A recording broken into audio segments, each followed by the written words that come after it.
जय शिव शंकर, जय भोलेनाथ। आज हम सुनेंगे उस अद्वितीय महादेव की जीवन कथा, जो न आदि है न अंत, जो स्वयंभू है, सनातन है, अनंत है, जो सृष्टि के संहारक भी है और करुणा के सागर भी, जिनकी जटाओं से गंगा अवतरित होती है, जिनकी तीसरी आंख धधकते सत्य की प्रतीक है और जिनकी मौन ध्वनि पूरे ब्रह्मांड में ओम की तरह गूंजती है। भागवंत शिव, आदियोगी, आदिदेव। शिव, जिन्हें हम देवों के देव कहते हैं, वे जन्म से परे हैं क्योंकि उनका जन्म हुआ ही नहीं। वे मृत्यु से परे हैं क्योंकि वे स्वयं काल हैं। वेद उन्हें अनादि, अनंत और निराकार बताते हैं। सृष्टि की शुरुआत में जब हर ओर मौन था, ना दिन था ना रात, केवल एक विराट चेतना थी, वही शिव थे। वे तप में लीन थे, निष्पन्द, शांत, समाहित।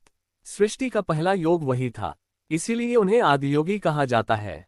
योग के प्रथम ज्ञाता। भाग 2, सृष्टि का रचयिता, पालक और संहारक। हिंदू धर्म त्रिमूर्ति का दर्शन देता है। ब्रह्मा सृष्टि के रचयिता, विष्णु पालक, शिव संहारक। परंतु संहार विनाश नहीं होता, वह नव सृष्टि का द्वार है। शिव सिखाते हैं कि अंत ही नई शुरुआत का कारण होता है। उनके तांडव में प्रलय भी है और नई दुनिया का जन्म भी। भाग 3, हिमालय में तपस्या और शिव का विरक्ति जीवन। हिमालय की बर्फीली चोटियों पर, जहां हवा भी धीरे धीरे बहती है, वहां शिव साधना में लीन रहते थे। शरीर पर भस्म, गर्दन में नाग, हाथ में त्रिशूल और जटाओं में बहती गंगा। उनका वैराग्य इतना गहरा था कि देवों तक ने उन्हें अलौकिक कहा। उनके लिए संसार और त्याग एक समान थे, क्योंकि वे माया से परे सत्य के साधक थे। भाग 4, पार्वती का तप और दिव्य मिलन। एक समय आया जब पर्वतराज हिमवान की पुत्री पार्वती ने शिव को अपना आराध्य वरण किया। पर शिव तपस्वी थे, संसारिक भावों से मुक्त। देवों ने पार्वती से कहा, महादेव को पाने के लिए तुम्हें उन्हीं की तरह कठोर तप करना होगा। पार्वती ने वर्षों तक साधना की, कठोर सर्दी में, तेज धूप में, अकेले, अडिग, अचल।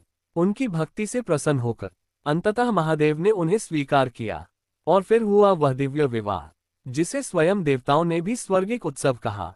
भाग 5, कार्तिकेय और गणेश का जन्म। शिव पार्वती के दो महान पुत्र, कार्तिकेय देव सेना अधिपति और गणेश विघ्नहर्ता, प्रथम पूज्य देवता। गणेश का जन्म कथा समृद्ध है। पार्वती ने अपने शरीर की उपटन से गणेश को बनाया। शिव ने उन्हें पहचान न पाने पर क्रोधवश उनका शीश अलग कर दिया। भूल सुधारने हेतु उन्होंने हाथी का सिर लगाकर गणेश को पुनर्जीवित किया। इसी दिन से गणपति सब कार्यों में प्रथम पूज्य माने गए। भाग 6, समुद्र मंथन और नीलकंठ अवतार। जब देवों और दानवों ने अमृत पाने के लिए समुद्र मंथन किया, तब सबसे पहले निकला भयावह हलाहल विष। विष इतना प्रचंड था कि उसकी धधकती आंच से तीनों लोग जलने लगे। देव घबराए, सभी शिव की शरण में आए। शिव ने बिना एक क्षण गनवाए विष को अपने कंठ में धारण कर लिया ताकि संसार सुरक्षित रहे। वह विष उनके कंठ में ठहर गया, जिससे उनका गला नील वर्ण का हो गया, इसलिए वे नीलकंठ कहलाए। भाग 7, शिव का करुणा स्वरूप। शिव का हृदय उतना ही विशाल है जितनी हिमालय की चोटियां। वे भूत, प्रेत, नाग, राक्षस सबके स्वामी हैं, क्योंकि वे भेद नहीं करते। उनके लिए भक्त सिर्फ भक्त है, चाहे वह देव हो या आदिवासी या कोई साधारण मनुष्य। शिव के द्वार पर कोई भेदभाव नहीं। भाग 8, तांडव। शिव का ब्रह्मांडीय नृत्य। जब शिव आनंद में होते हैं, वह नृत्य करते हैं आनंद तांडव। जब वे संहार करते हैं, वह करते हैं रुद्र तांडव। तांडव सिर्फ नृत्य नहीं, ये सृष्टि चक्र का प्रतीक है, उत्पत्ति, स्थिति और लय। शिव का हर कदम ब्रह्मांड को दिशा देता है। भाग 9, क्यों शिव सबसे सरल देव हैं? क्योंकि वे राग द्वेष से परे हैं। उन्हें पूजा के बड़े बड़े आडंबर नहीं चाहिए, बस एक लोटा जल, कुछ बेलपत्र और सच्चे मन से लिया गया नाम, ओम नमः शिवाय, इतना ही उन्हें प्रसन्न कर देता है।